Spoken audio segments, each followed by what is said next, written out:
오늘 여러분과 함께 하고 싶은 본문은 사티파타나 4년처 수행에 대해서입니다.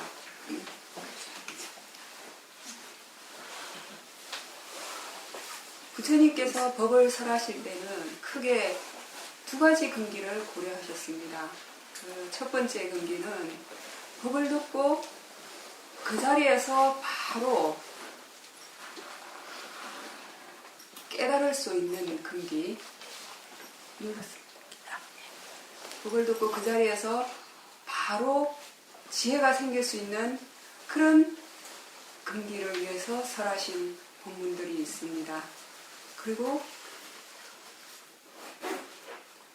또 다른 한 가지 본문 종류는 법을 듣고 그 자리에서 당장은 지혜가 생기지 않더라도 지속적으로 수행을 하다 보면 언젠가 깨달을 수 있는 그런 수행 방법을 설하신 본문들이 있습니다.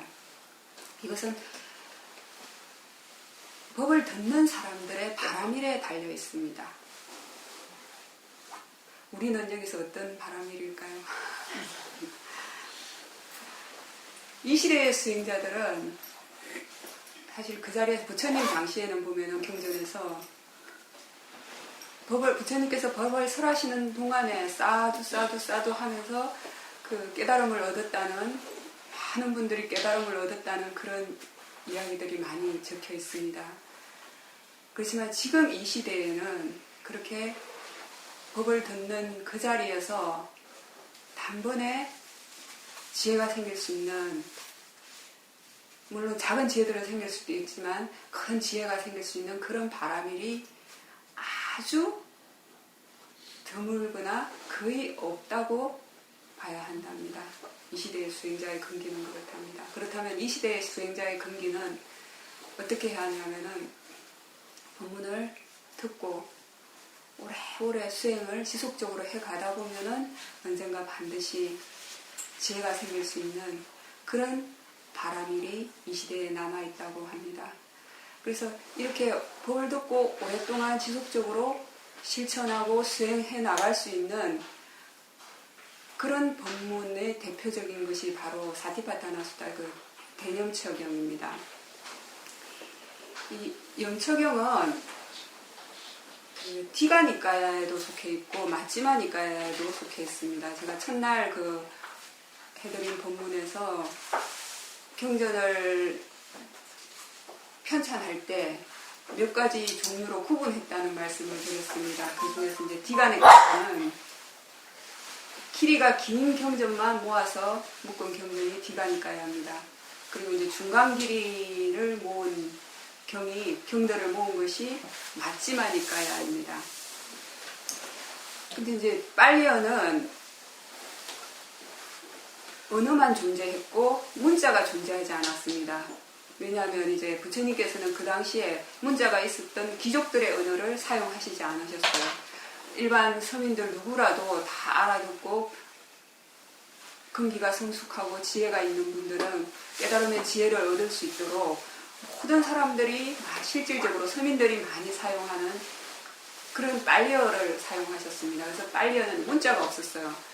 그래서 부처님께서 이제 가시고 그 언어가 부처님께서 설하신 법문들을 결집을 했죠. 결집을 해서 그것이 문자가 없었기 때문에 아주 오랫동안 구전을 해왔어요. 구전을 했다는 암송을 해서 선생님들이 암송을 해서 다음 분이 또 암송을 해서 또 그 다음 분에게 전해드리고 또 그 다음 분이 암송을 해서 그 다음 분이, 그래서 한 부처님 불멸 후에 한 200년을 암송으로 전해오다가 그 이후에 이제 문자화 되어졌습니다. 근데 이제 이렇게 암송을 하기 위해서는 한 사람이 그 모든 오부경전을 다 암송하기 힘들었기 때문에 티가니까야대로 암송해 오는 분들이 있었습니다. 예를 들자면 뭐 제가 이제 구체적으로 어느 분의 제자들이 어느 경전을 했는지는 이제 기억이 나지 않는데, 예를 들자면 뭐 티가니까야는 사리푸트라 존자의 제자들이 티가니까야는 암송해서 구전에 내려오고 각자 책임을 지고 그 하나의 경이 완전하게 후대에 전해질 수 있도록, 또 예를 들자면 아난다존자의 제자들은 또 맞지만 니까야를 암송해서 전성에 온다든지 이런 식으로 어떤 한 스승의 그 제자들이 한 스님의 제자들이 그 한 파트별로 니까야 한 파트별로 맡아서 암송을 해서 후대에 전해졌다고 합니다. 그래서 이제 이렇게 암송을 해서 전해오는 데 있어서 경을 이제 분류할 때 이 염처경은 디가니까야에도 속해 있고 마치마니까야에도 속해 있습니다. 내용도 똑같습니다. 그럼 왜 이렇게 디가니까야에도 속해 있고 마치마니까야에도 속해 있느냐? 그만큼 중요했기 때문에 디가니까야를 전성하는 그 제자들도 그 염처경을 넣고 싶어 했고 마치마니까야를 전성하는 제자들도 그 염처경을 넣고 싶어 했기 때문에 양쪽에 다 넣어서 전해져 내려온 것입니다. 또 다른 이유를 살펴보자면은 그만큼 중요했기 때문이고 디가니까야만 봐도 모든 것이 완벽하게끔 법에 대한 이해부터 실천 수행하는 방법까지 다 완전하게끔 디가니까야에도 포함을 시켰고 이제 마치마니까야 한 것만 보더라도 법에 대한 이해부터 실천 수행하는 방법까지 다 완전하게 포함되도록 하기 위해서 마치마니까야에도 넣었습니다. 그래서 이제 디가니까야에서는 단지 차이가 있다면 이제 디가니까야는 대념처경이라고 이제 포함을 시켰고 이제 마치마니까야는 이제 그냥 염처경이라고 그 제목을 달아서 포함을 시켰는데 내용은 똑같습니다. 이 염처경 같은 경우에는 꾸루지방 깜마사다사라는 지역에서 설해졌다고 합니다. 이제 왜 그 지역에서 이 염처경이 설해졌는가 하면 그 지역 사람들은 근기가 아주 수승했다고 합니다. 근기가 아주 수승했기 때문에 바람일이 뛰어나고 그 근기가 아주 수승했기 때문에 이 법을 그곳에서 설하시면 많은 사람들에게 이익이 있다는 것을 부처님께서 아시고 그곳에서 법을 설하셨다고 합니다. 이제 부처님께서 법을 설하실 때는 이제 비구들이여 하고 비구들을 대상으로 설하신 것처럼 보이나 실질적으로 그 내용을 보면 이 염처경은 장소에 구애받지 않고 예를 들자면 어디 혼자서 집중 수행을 할 수 있는 사람도 그것을 따라서 실천 수행할 수 있고 그 다음에 특별하게 혼자서 집중 수행할 틈이 없더라도 일상 속에서 언제 어디서나 누구하고 있든지 혼자 있든지 사람들하고 함께 있든지 앉아 있든지 서 있든지 걸어 다니든지 언제 어디서나 누구나 수행을 할 수 있게끔 설해진 것입니다. 이 염처경에서 설해진 사념처 수행을 살펴보면은 부처님께서는 앉아있든 서있든 걸어가든 말을 하든 심지어는 화장실에서 대부 소변을 보는 순간에조차도 수행을 해야 한다 라고 하셨습니다. 왜냐하면 마음이란 지속적으로 끊임없이 생겨나잖아요. 간단히 끊겨버리면 수행의 리듬이 끊어지고 간단히 끊기는 그 순간에는 바로 번뇌가 잠식을 하고 어리석음이 잠식을 하기 때문에 수행은 지속적으로 끊임없이 언제 어디서나 누구하고 함께 있든지 수행을 지속하도록 하기 위해서 바로 이 사념처 수행을 설하셨습니다. 이 사념처 수행을 가장 자세하게 잘 설해놓은 경이 바로 이 염처경입니다. 그렇다면 흔히 이제 우리가 지금 하는 수행을 위파사나 수행이라고도 하고 사념처 수행이라고도 하잖아요, 그죠? 그럼 왜 어떤 사람은 또 위파사나 수행이라고 표현을 하고 왜 어떤 사람은 또 사념처 수행이라고 표현을 하는가? 이제 그것은 뭔가 다른 것이 있어서가 아니라 초점의 차이입니다. 이제 위파사나라는 말은 어떤 특별하게 관찰을 한다, 특별하게 본다라는 의미가 있습니다. 예를 들어서 수행을 하지 않는 사람들도 자기 자신을 압니다. 어느 정도. 수행을 하는 사람도 자기 자신에 대해서 압니다. 그 차이점이 무엇인가? 수행을 하는 사람들은 수행을 하지 않는 사람들에 비해서 좀 더 특별하게 자기 자신을 안다는 거죠. 수행을 하지 않는 사람들이 자기 자신을 아는 것은 이 내 몸이다, 내 마음이다 라고 아는 것이고 개념을 아는 것입니다. 개념을 알고 내용을 아는 것이고 수행을 하는 사람들은 그렇다면 어떻게 알았을 때 특별하게 아는 것인가?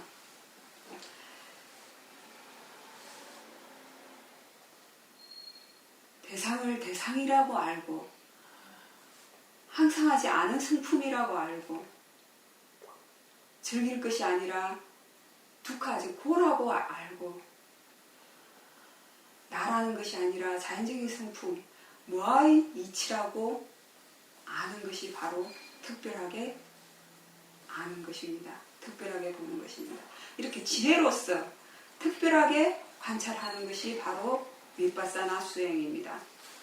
그렇다면 이제 4년처 수행은 무엇인가? 4년처 수행이라는 말은 왜 나왔는가? 이 윗바사나라는 것이 특별하게 본다는 것은 이 관찰하는 측면에서 관찰하는 측면에 마음속에 지혜가 포함되어야 한다는 데 초점을 맞춘 것이 윗바사나 수행이다라는 표현이라면 4년처 수행이라는 것은 관찰되어지는 쪽을 설명한 것이 바로 4년처 수행입니다. 관찰되어지는 쪽을 네 가지로 구분해서 설명하시는 것이 바로 4년처 수행이라고 보시면 됩니다. 우리가 어떤 일을 하는 데 있어서 그 가치를 잘 알지 못하고 이익이 있다고 판단이 되지 않는 일에 대해서는 그다지 이렇게 열심히 하고자 하는 마음이 생기지가 않습니다. 여러분들 한번 생각을 해보세요. 수행이 지속적으로 잘 되어지고 사티, 사마디, 지혜의 리듬이 좋을 때 수행에 대해서 수행의 가치에 대해서 이해하고 있는 마음과 그 다음에 다시 사티, 사마디, 지혜의 리듬이 흐려져서 번뇌가 가득 찼을 때 수행의 가치에 대해서 이해하고 있는 그 마음의 질의 차이, 그 차이를 스스로 느끼십니까? 얼마 전에 어떤 분이 그러셨어요. 수행을 한동안 열심히 해서 사티 사마디가 좀 좋아졌다가 어떤 일로 인해서 리듬이 끊어져서 수행 리듬이 완전히 깨지고 나니까 그렇게 열심히 듣던 법문조차도 재미가 없더래요. 법문조차도 듣고 싶지 않더래요. 왜 그럴까요? 법은 법에 대한 이해를, 그러니까 법의 가치를 아는 마음이 법에 대해서 더 듣고자 하고 법에 대해서 더 이해하고자 하는 마음이 생기게 됩니다. 그렇기 때문에 사티 사마디 지혜의 가속도가 있는 분들이 사티 사마디 지혜의 가치를 아는 분들이 더 열심히 수행을 하고자 하게 됩니다. 왜냐하면 사티 사마디 지혜의 질이 좋으면 좋을수록 사티를 한순간이라도 놓친다면 그것의 허물이 얼마나 큰지를 잘 알기 때문에 사티 사마디가 그 지혜의 힘이 약해서 사티를 한번 챙기는 거나 안 챙기는 것이 똑같은 분들은 놓쳐도 그만이고 한번 챙겨도 뭐 큰 차이를 못 느끼기 때문에 그렇게 또 열심히 하고자 하는 마음이 생기지가 않습니다. 사티 사마디 지혜의 가치를 아는 마음이 사티 사마디 지혜가 있도록 더 노력하고 싶은 마음을 일으키게 됩니다. 그래서 부처님께서는 이 4년처 수행을 설명하시는 가장 첫머리에 우리가 이 4년처 수행을 했을 때 어떤 이익이 생긴다라는 것을 가장 먼저 설하셨어요.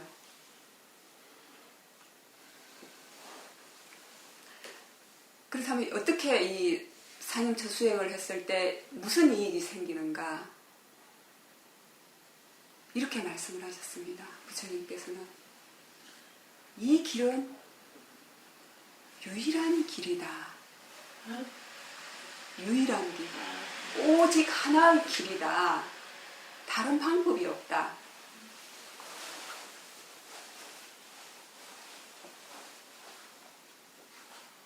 중생들의 청정을 위하고 중생들의 마음의 청정을 도모하고 근심과 근심 걱정, 탄식 그런 번뇌로부터 벗어나고 육체적인 고통과 정신적인 고통, 이 육체적인 고통과 정신적인 고통이 다 사라지도록 하고, 그리고 옳은 방법을 터득하고 궁극에는 열반을 실현하게 하는 것이 바로 이 사념처 수행이다 라고 말씀하셨습니다. 그렇다면 왜 이 사념처 수행이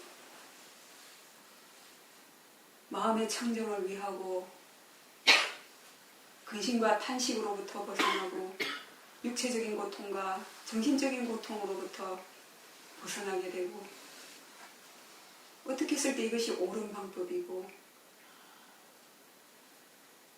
어떻게 해서 궁극적으로 열반을 실현하게 되는가?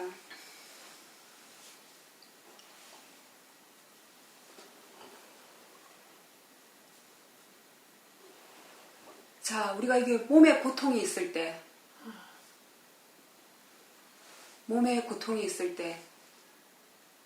수행을 하지 않는 사람들은 몸이 아프면 마음도 아프게 됩니다. 그런데 이 사념처 수행을 하면 육체적인 고통으로부터도 벗어나고 정신적인 고통으로부터 벗어난다고 하셨습니다. 어떻게 해서 그게 가능할까요? 어떻게 해서 보살님 가능합니까?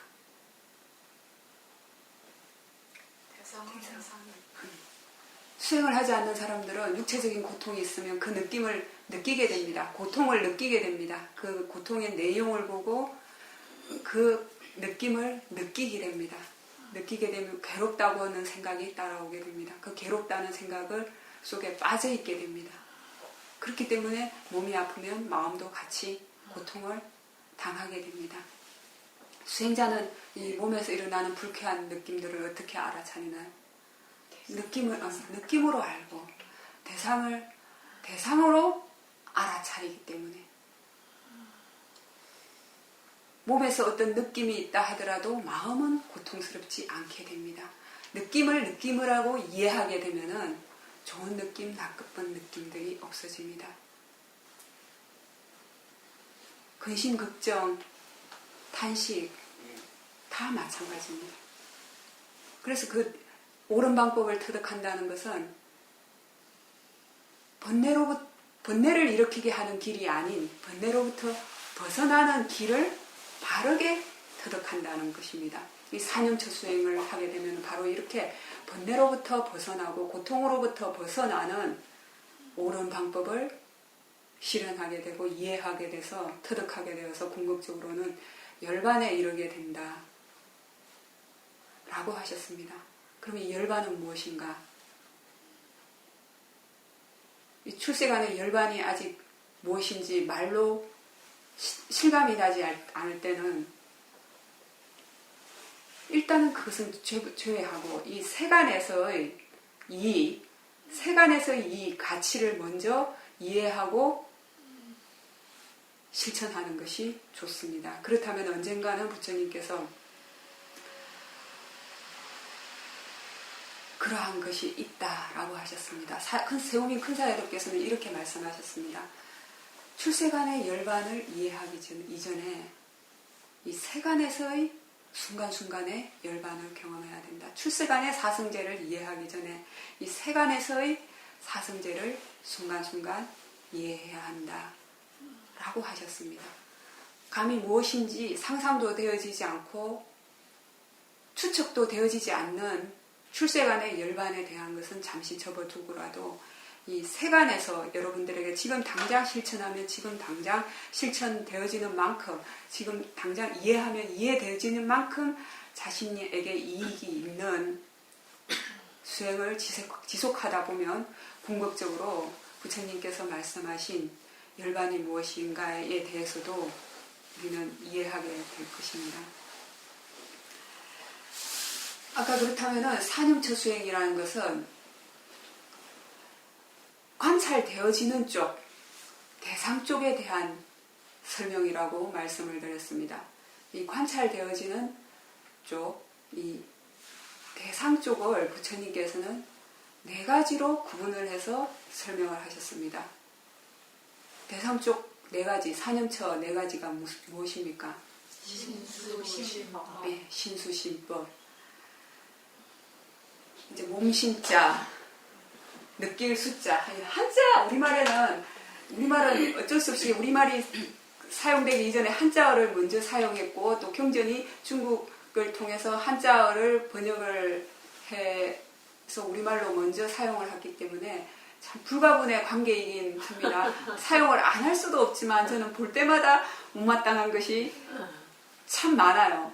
그 대표적인 이 염척역 할 때 알아차림을 의미하는 한자를 너무 안 쓰다 보니까 생소합니다. 생각염자 맞죠? 우리 이걸 생각염자라고 있죠. 기억염자. 오류가 참 많습니다. 이게 그러니까 8정도에서 7번째가 정염이죠. 그 다음에 8정도의 두 번째가 뭡니까? 정사죠. 정사유. 이제 빨리어 경전이 바로 번역이 되기 전에 한자어를 바로 이제 번역한 경전에 주로 의지를 하고 일본에서 이제 먼저 일본에 훨씬 우리나라에 비해서 일본에서 훨씬 먼저 남방경전도 훨씬 먼저 번역이 되어졌습니다. 그리고 이제 불교학도 그쪽에서 훨씬 먼저 오랫동안 깊이 있게 발달이 되어졌고, 그래서 이전에는 일본 논문이나 경전들을 이렇게 책들을 번역한 것이 많았습니다. 그렇지만 일본도 역시 이제 한자 문화권이죠. 그래서 이제 8정도의 두 번째가 정사고 7번째가 정념인데, 예전에 한문 경전을 의지해서 번역했던 그 불교 개론수에는 이 두 번째 정사를 뭐라고 해놨냐면 이제 바른 생각, 그리고 7번째 정념은 바른 기억이라고 번역이 되어졌습니다. 저는 그래서 수행을 하기 전에 이제 이론적으로 불교에 대해서 먼저 배울 때 이것이 참 구분이 되지 않았어요. 두 번째, 바른 생각은 뭐고, 바른 사유, 바른 생각은 뭐고, 7번째, 바른 기억은 무엇인가. 이게 이제 한자를 우리말로 하나의 각각의 언어는 언어마다 각각의 번역을 해보시고, 또 이제 다른 외국어를 하나라도 아시는 분들은 이 말을 이해를 하실 거예요. 각각 그 나라의 특성이 있기 때문에, 그리고 하나의 언어가 꼭 하나의 뜻으로만 쓰이는 건 아니죠, 그죠? 그런데 이제 우리는 한자를 외울 때는 어떻게 해요? 영어나, 지금은 공부하는 학생들은 그렇지 않아요. 원어를 바로 접하기 때문에. 근데 이제 예전에 그 공부하는 습관은 어때? 영어 단어도 1대1로, 한자어도 1대1로, 이거는 뭐예요? 생각한자, 이거는 뭐 생각령, 기억령, 이렇게 외웠죠. 그래서 이제 이 정사를 바른 생각, 정념을 바른 기억으로 번역을 했어요. 이거 아마 이것도 바른 생각으로 할 수도 있었는데, 두 번째, 바른 사유가 있었기 때문에 이거는 아마 바른 기억으로 번역을 했을 거예요, 정념은.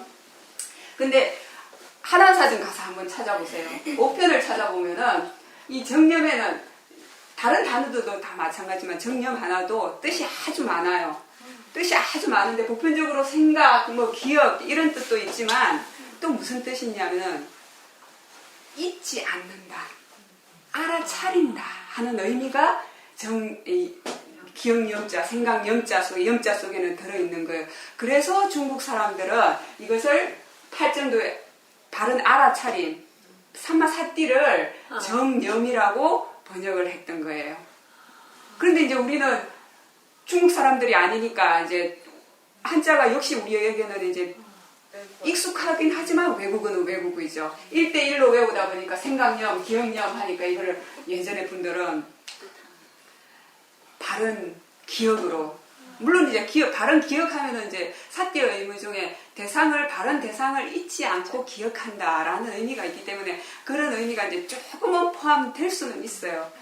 그렇지만 이제 크게 보면은 그다지 바른 번역은 아니었죠. 이런 게 맞습니다. 왜 이야기가 나왔냐면 이 느낌을 의미하는 숫자, 신수신법 할 때 이 숫자도 마찬가지입니다. 이 우리 어떻게 외웠냐요? 받을 수. 받을 수, 수념처, 받을 수, 수념처. 뭡니까? 와닿습니까?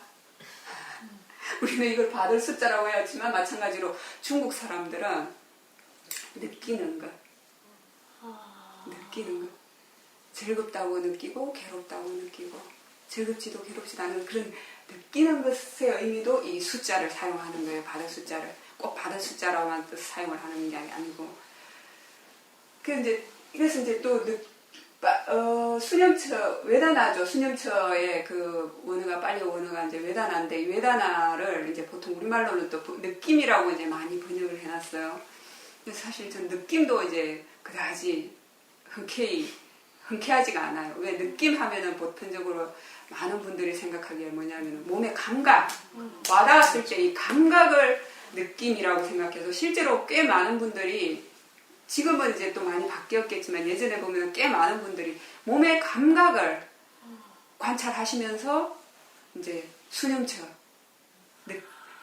외다나를 관찰한다. 고통스럽고 딱딱하고 뭐 그런 거친 느낌들을 몸의 감각을 관찰하면서 외다나를 관찰한다라고 생각을 하시는 분도 많았어요. 근데 이제 실제로 수념처 외다나는 궁극적으로는 마음이 즐겁다고 느끼고 괴롭다고 느끼고 즐겁지도 괴롭지도 않다라고 느끼는 것을 말합니다.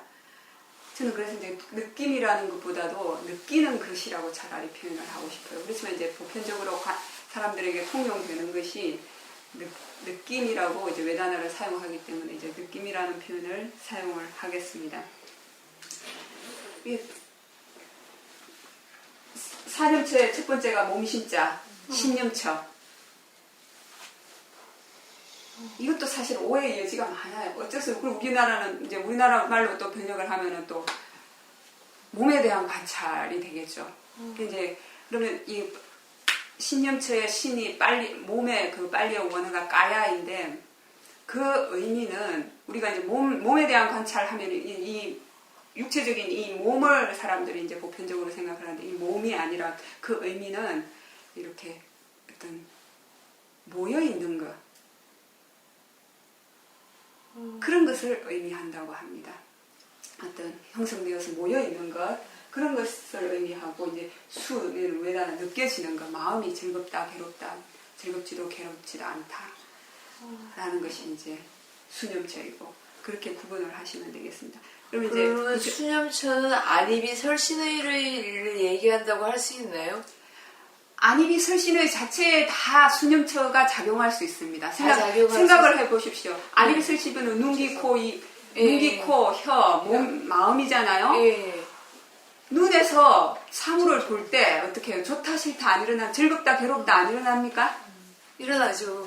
귀의 소리에 대해서는 즐겁다 괴롭다 안 일어납니까? 그러니까 그거를 관찰하는 게 수라는 그렇죠. 외다나를 느낌을 관찰하는 거죠. 그걸 관찰. 이 보이는 것 자체를 관찰하는 것이 아니라 보이는 걸 관찰할 때 보이는 것에 대해서 관찰되어질 때 그때 마음이 즐겁다 괴롭다고 느끼는 것, 즐겁지도 괴롭지도 않다라고 느끼는 것, 아는 것. 그것이 바로 수념처입니다. 소리를 관찰할 때 시끄러운 소리 들으면 어때요? 싫죠, 괴롭죠. 음악 소리 듣고 조용한 소리 들으면 좋죠. 즐겁고 즐겁다고 생각하죠. 좋아하죠. 그것이 바로 외다나의 관찰이에요. 몸에 있는 감각, 자기 몸을 탁 때려보면 어디 딱딱한데 탁 부딪히는 그 느낌 자체가 외다나가 아니라 느끼는 것이 아니라 딱 누가 때리면 한 대 때리면 즐거워요, 괴로워요. 괴롭죠. 괴로워요, 아파요. 그 아프고 괴롭다고 느끼는 즐겁다고 느끼는. 의가 더 중점으로 가 있는 거잖아요.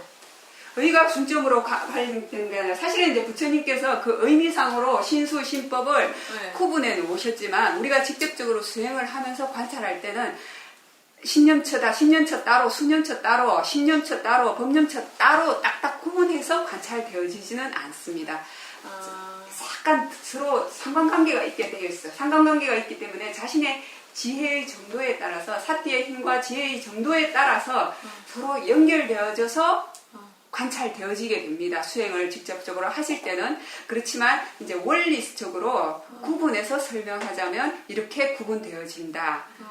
신념처 수행에서는 그 4대의 성질, 지수화풍 4대의 성질을 관찰하는 것이 신념처 수행이라면은 수념처, 외다나에 대한 느낌에 대한 관찰에서는 그것에 대해서 그것이 어떤 느낌으로 일어날 때 그것에 대해서 즐겁다고 느끼고 괴롭다고 느끼고 혹은 즐겁지도 괴롭지도 않다고 느끼는 그 부분을 관찰하고 중점을 두게 되면은 수념처 수행이 되는 거고 마음이 좋다 싫다 하는 마음이 있으면 있는 줄 알고 없으면 없는 줄 아는 것. 그렇게 관찰을 하게 되면은 신념처 수행이 되는 거고. 이제 그것에 대한 또 이런 것들이 왜 생겨나고 항상한가 항상하지 않은가, 어떻게 해서 사라지고 어떻게 해서 생겨나는가, 어떤 원인과 결과가 있는가, 이러한 법에 대한 이치를 근본적으로 이해하게 되면은 그때 되면 또 이제 법념처 수행으로 넘어가게 되는 겁니다. 그래서 직접적으로 수행을 하는 데 있어서는 이렇게 하나하나 똑부러지게 탁탁 끊어져서 관찰되어지는 것은 아닙니다. 자신의 지혜의 종조에 따라서 사티 사마디의 정도에 따라서 서로 다 연결되어져서 관찰이 되어집니다. 그렇지만 이제 한 번쯤은 이렇게 원리적으로 구분해서 이해를 하실 필요는 있다. 이런 측면에서 오늘 본문을 해드리는 겁니다. 부처님께서는 네 가지로 이렇게 구분해서 신수신법 네 가지로 구분해서 설명을 하셨는데, 이 신수신법 네 가지를 어떻게 관찰을 해야 하는가, 부처님께서는 이렇게 표현하셨습니다. 몸에서 몸을 관찰하면서 머문다. 이렇게 설명을 하셨어요. 이 몸에서 몸을 관찰하면서 머문다라는 의미는, 표현은 그 안에 세 가지 의미가 있었습니다. 세 가지 의미가.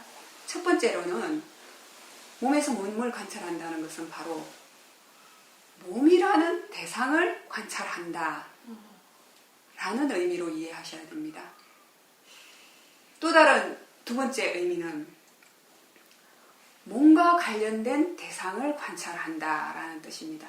이 말은 무엇인가 하면은, 예를 들자면은 신념처 수행의 대표적인 거 아나빠나사티를 관찰한다든지, 아니면은 그 지수화풍 4대의 성질에 대해서 관찰이 되어질 때, 이 지수화풍 4대의 성질은 수념처에 속하지도 않고 신념처에 속하지도 않고 법념처에 속하지도 않는 바로 신념처에 속하는 대상이다 라는 측면에서, 몸과 관련된 대상을 관찰한다는 측면에서 몸에서 몸을 관찰한다 라고 표현을 하셨습니다.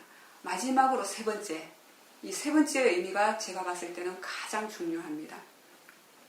세 번째 궁극적으로 담겨있는 의미는 무엇인가 하면 바로 몸을 몸으로 관찰한다.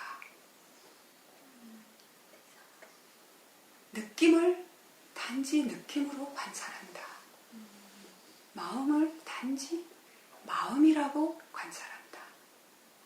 법을 단지 법이라고 알면서 머문다. 이 의미는 여러분 두고두고 한번 잘 사유해 보시기 바랍니다. 아마 이 몸을 몸으로 알고, 느낌을 느낌으로 알고, 마음을 마음이라고 알고, 법을 법이라고 아는 지혜가 생긴다면 아마 여러분에게 일어나는 세상은 차원이 달라질 것입니다. 수행을 하지 않고 지혜가 없는 사람들은 자신의 몸을 볼 때 어떻게 봅니까? 그분들은 몸을 몸이라고 알지 않습니다. 내 몸이라고 알고, 아름다운 것이라고 알고, 이 형체가 분명하게 있는 고정불변한 무엇이라고 아는 것입니다. 그렇기 때문에 그렇게 관찰을 보는 사람들은 계속해서 번뇌가 더 강해지는 번뇌의 길로 가게 됩니다. 수행자들은 몸을 단지 몸이라고 아는 것입니다. 몸을 단지 몸이라고 알기 때문에 거기서 끝이 나는 겁니다. 좋다 싫다가 붙을 틈이 없는 것입니다. 몸은 단지 몸일 뿐입니다. 느낌은 단지 느낌일 뿐입니다. 마음은 단지 마음일 뿐입니다.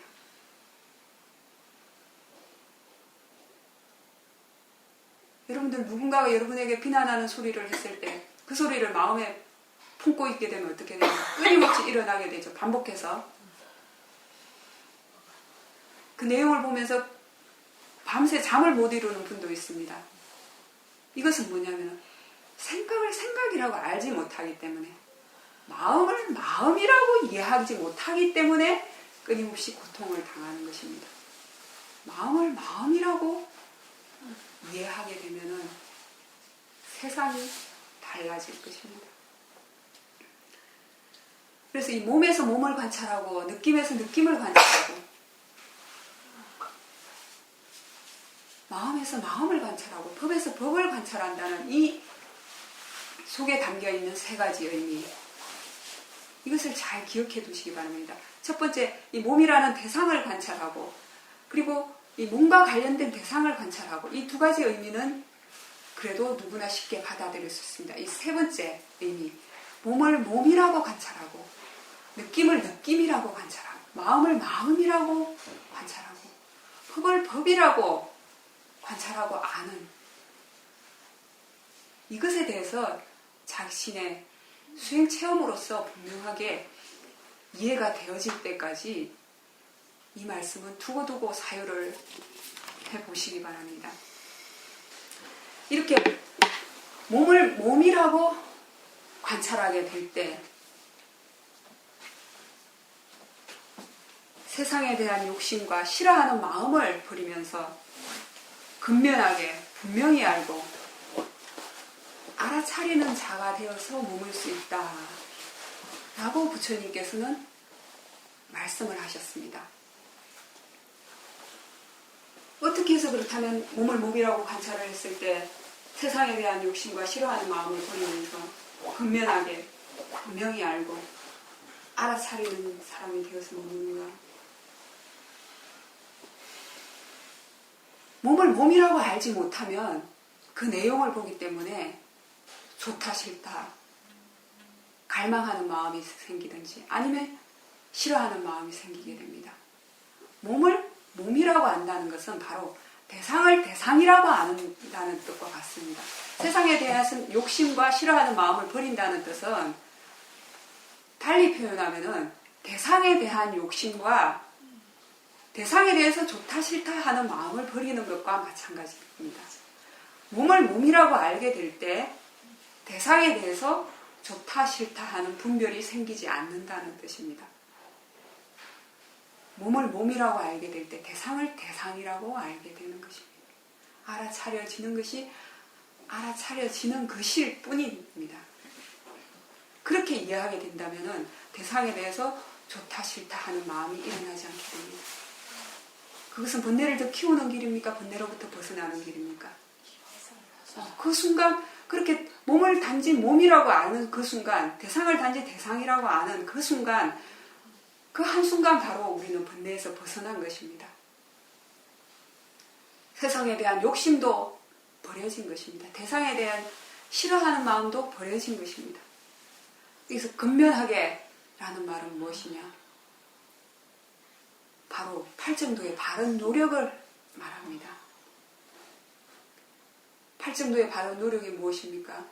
어떻게 우리가 노력해야 바른 노력이 됩니까? 중요한 부분이기 때문에 제가 끄덕끄덕 확인합니다. 무조건 노력해야 하지 않습니다. 무조건 노력해야 한다고 되는 것이 아닙니다. 바르게 노력해야 됩니다. 어떻게 노력해야 됩니까?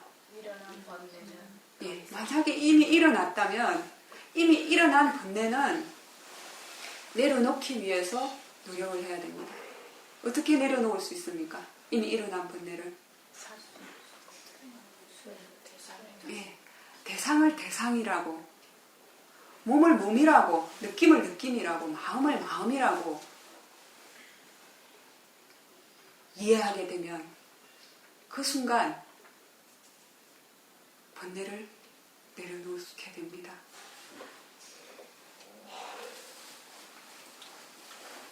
그러면 바른 노력의 첫 번째가 이미 일어난 번뇌를 내려놓도록 노력하고 두 번째는 무엇입니까? 일어나지 않은 아직 안 일어난 번뇌는 더 이상 안 일어날 수 있도록 노력하라고 하셨습니다. 이미 아직 일어나지도 않은 번뇌를 어떻게 안 일어나도록 노력할 수 있나요? 예, 사티 사마디 지혜가 지속을 하게 되면 번뇌가 틈을 엿보지 못합니다. 지금 여러분이 앉아 있는 자리에 여러분이 앉아 있게 되면 다른 어느 누구도 앉을 수 없는 것처럼 사티 사마디 지혜가 자기 자리를 차지하고 지속적으로 영향력을 미치고 있다면 번뇌는 그 틈을 엿보지 못하기 때문에 일어날 기회가 없기 때문에 아직 안 일어난 번뇌가 더 이상 일어날 수가 없게 되는 것입니다. 그 다음에 바른 노력의 세 번째는 무엇입니까? 이미 일어난 분내에 대해서고, 그 다음에 세 번째는 예, 이미 여러분이 일으켜서 유지하고 있는 선법은 지속이 되고 더 힘이 강해질 수 있도록 노력을 해야 됩니다. 선법이 무엇입니까? 여러분이 지금 일으키고 있는 선법이 무엇입니까? 여러분에게 이미 작용하고 있는 선법이 무엇입니까? 예, 사티 사마디 지혜가 선법입니다. 다른 사람을 해치지 않으려고 노력하는 마음, 주위 사람들을 도와주고 베풀려고 하는 그런 마음들, 자비의 마음들, 연민심, 우페카의 마음들, 이런 마음들이 다 선법의 마음입니다. 이런 좋은 마음들은 점점 더 유지가 되고 점점 더 힘이 강해지도록 노력하는 것이 바른 노력의 세 번째입니다. 바른 노력의 네 번째는 무엇입니까? 아직 일어나지 않은 선법을 일으키는 노력. 예, 아직 안 일어난 선법은 일어나도록 노력을 해야 한다고 하셨습니다. 아직 안 일어난 선법을 어떻게 일어나도록 노력을 해야 됩니까? 예, 지속적으로 해서 더 힘이 강해지도록 노력을 해야 합니다. 그리고 여러분의 지혜로서 무엇이 옳고 그른가를 끊임없이 사유하고 고찰을 하고 조사를 해서 힘이 약한 것은 더 강해지도록 노력하고, 아직 자신에게 없는 마음은, 없는 좋은 마음은 일어나도록 노력을 해야 합니다. 자기에게 자비심이 부족하다면 자비심이 있도록 노력을 해야 되고, 남을 미워하는 마음이 강하면 내려놓고 남을 원망하지 않는 마음을 키우도록 노력해야 하는 것입니다. 사티 사마디 지혜가 없다면 있도록 노력을 해야 되고, 있으면 더 있도록 노력을 해야 하는 것입니다. 이렇게 노력을 네 가지로서 부처님께서는 분명하게 구분을 해서 설명하셨습니다. 자신에게 무조건 노력해야 하는 것이 아닙니다. 무조건 노력한다고 되는 것이 아닙니다. 노력은 바르게 해야 합니다.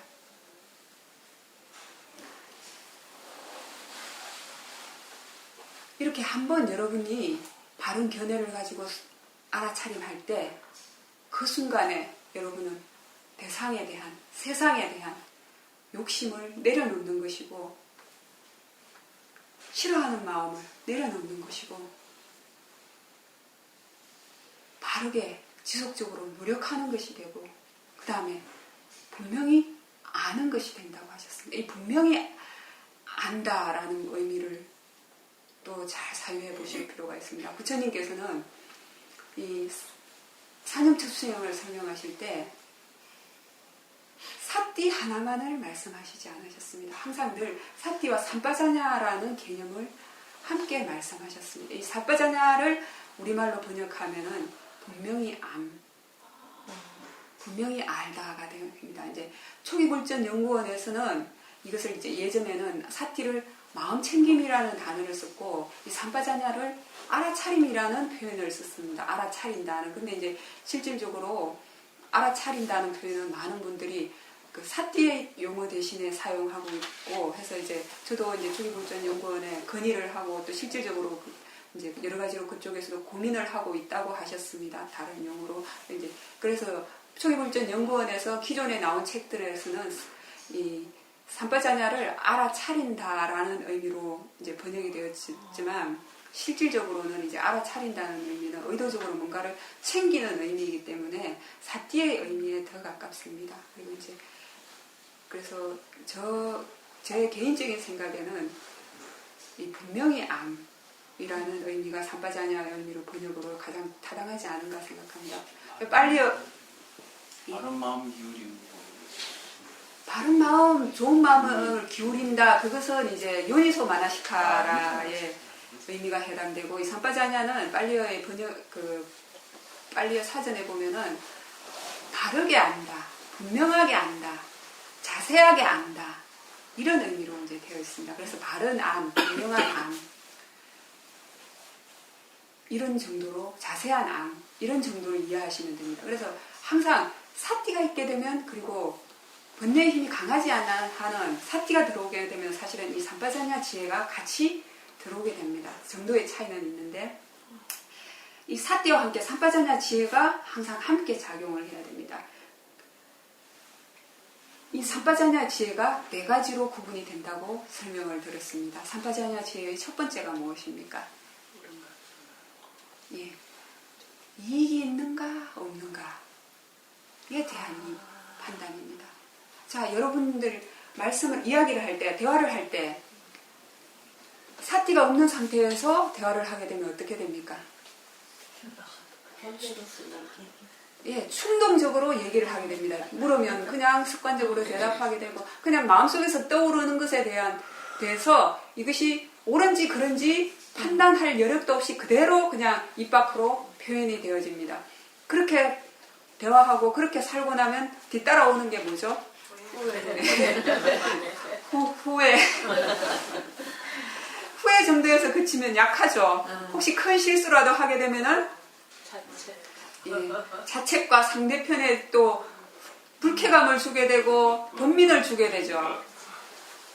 그래서 또 계속 또 그 사람이 또 나에게 돌려주면 또 주고받고 보통 사람들이 살아가는 그 방법입니다. 한번 살아가시면서 특히 대화하시면서 이 삼파자냐 첫 번째 지혜와 두 번째가 지혜가 있는지 잘 살펴보십시오. 첫 번째는 이익이 있는가 없는가. 두 번째는 이 말을 하기에 적당하지 않은가 적당하지 않은가. 이것은 꼭 대화할 때뿐만 아니에요. 여러분들 뭐 슈퍼에 가서 물건을 사거나 뭐 쇼핑을 하거나 다 마찬가지입니다. 얼마 전에 제가 길에서 누군가를 기다리고 있는데 어떤 보살님 두 분이 대화를 하시면서 그러시더라고요. 한 계절을 보내면서 입지 않는 옷이 옷장에 수두룩한데 그래도 또 옷을 사게 된다고. 왜 그렇습니까? 왜 그렇습니까? 가장 첫 번째로는 이제 이 몸을 수행을 하지 않는 사람들의 대화이기 때문에 그렇습니다. 수행을 하시는 여러분들이야 당연히 그러하시지 않겠지만 첫 번째로는 이 몸을 치장하고 옷을 입는 것에 대한 견해가 잘못되었기 때문입니다. 옷을 입는 목적이 무엇입니까? 남들에게 아름답기 위해서 좋은 옷 입고 내가 이 정도 부유하다는 걸 보이기 위해서 그것은 그렇게 생각하고 살아가신다면 바로 그것은 수행 따로 번뇌 따로 키우는 수행 따로 사는 걸 따로 키우는 것입니다. 지난번에 제가 본문에서 말씀을 드렸죠. 옷은 반드시 옷을 수용을 해야지만이 제거가 되는 번뇌가 있습니다. 많은 사람들이 함께 살아가는 속에서 부끄러움을 가리기 위해서 추위와 더위로부터 이 몸을 보호하기 위해서 그런 적당한 기본적인 상식을 견해를 바르게 두고서 필요한 만큼 그렇지 않고 이 몸을 치장하기 위해서 아름답기 위해서 여러분들이 옷을 수용하게 되면 어떻습니까? 쇼핑센터에 가게 되면 보이는 것마다 누가 좋은 옷 입으면 그게 바로 번뇌입니다. 그러한 때 자기의 마음을 한번 잘 단속해 보십시오. 정말로 이익이 있는가 없는가? 적당한가 적당하지 않은가? TV 습관적으로 보시죠. 정말 이걸 봐서 무슨 이익이 있는가? 지금 이걸 보기에 적당한가 적당하지 않은가? 그래서 제가 우조티카 사이도 본문을 산책을 하면서 들었는데 그냥 일상 속에서 수행을 열심히 지속하라는 그런 평범한 본문이셨습니다. 근데 그 속에서 아주 평범한 말씀 한마디가 제 가슴에 아주 오랫동안 여운을 남겼습니다. 어떤 말씀을 하셨냐면 지금 우리는 매 순간 살아가면서 무엇인가에 시간을 투자하고 삽니다. 그죠? 지금은 본문을 듣는데 시간을 사용하고 있습니다. 지금 여러분이 사용하고 있는 그 시간이 바로 여러분의 삶이다. 지금 이 순간의 삶을 이렇게 사용하는 겁니다. 지금 이 순간의 삶을 우리는 이 순간에는 법문을 들으면서 자신의 몸과 마음을 관찰하는 수행을 하는데 사용하고 있습니다. 오늘부터 여러분들 한번 일상의 삶 속에서 자신이 삶을 어떻게 사용하고 있는가를 잘 살펴보십시오. TV를 보면서 사람들하고 대화를 하면서 밥을 먹으면서 여러분의 삶이 어떤 식으로 사용되어지고 있는지 한번 스스로 잘 사유해 보시기 바랍니다. 그래서 삼파자냐의 첫 번째와 두 번째 이익이 있는가 없는가, 적당한가 적당하지 않은가 하는 지혜가 일상의 모든 상황에서 다 기본적으로 적용이 되어질 때 그때 여러분의 사티 사마디 지혜는 좀 더 나은 방향으로 발전을 하게 될 것입니다. 이 삼파자냐 첫 번째와 두 번째 지혜가 일상 삶 속에서 보편적으로 적용이 되어지지 않는다면 삼파자냐 세 번째 지혜, 정신과 물질에 대한 이해, 네 번째 원인과 결과에 대한 이해, 법에 대한 깊은 이해는 오기 힘들다고 사야독께서는 자주 말씀하셨습니다.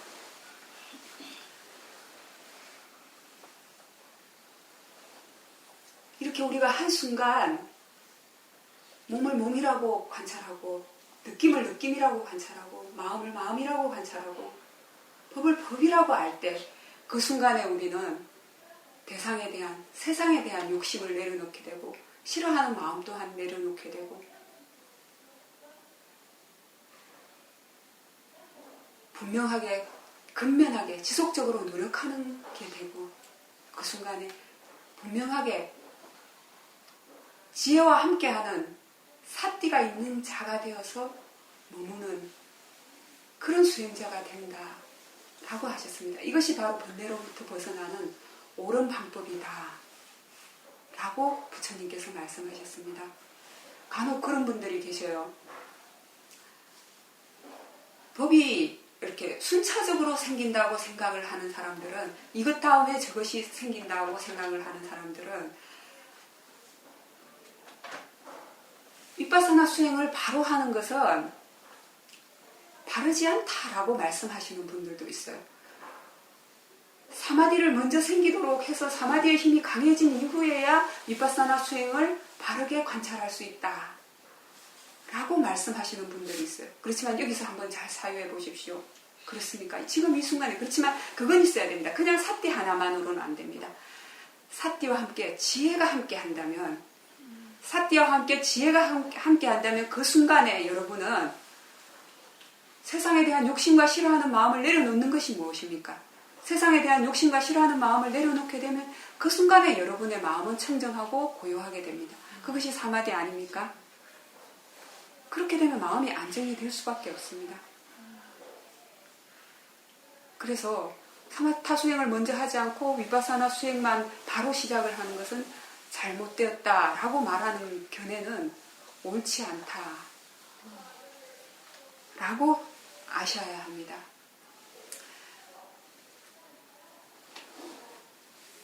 시간이 벌써 1시간이 다 되었네요. 사념처 수행에 대해서 좀 더 구체적으로 왜 누구에게 어떤 사람들에게 그 신념처 수행이 적당하고 수념처, 신념처, 법념처 수행이 적당하고 어떻게 직접적으로 관찰해야 하는가 하는 부분에 있어서는 다음 주 본문에서 계속하도록 하겠습니다. 오늘 본문을 함께한 이 존재들의 몸과 마음이 평온하고 인연 공덕으로 도화가의 지혜를 얻기를 바라납니다.